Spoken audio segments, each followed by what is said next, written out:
நள்ளிரவு கோழிக்கடை. அமைதியான திருச்சி அருகே உள்ள ஒரு சிறிய கிராமம். அங்கே முருகன் என்பவன் இரவு நேரங்களில் மட்டும் கோழி விற்பனை செய்வான். அவன் கடை எப்போதும் 12 மணிக்கு பிறகுதான் திறக்கும். ஊர்காரர்கள் சொல்வார்கள், அவன் கடைக்கு போகாதே, ஏதோ சரியில்லை. ஒரு நாள் அருண் என்ற இளைஞன் தாமதமாக வீட்டுக்கு திரும்பிக் கொண்டிருந்தான்.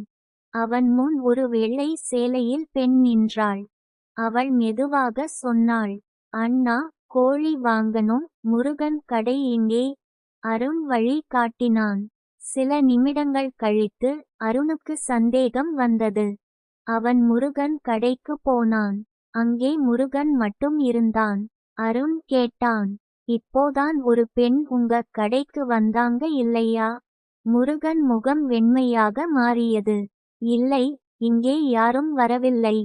முருகன் மெதுவாக சொன்னான், 2 வருடங்களுக்கு முன் ஒரு பெண் இங்கே விபத்தில் இறந்தாள்.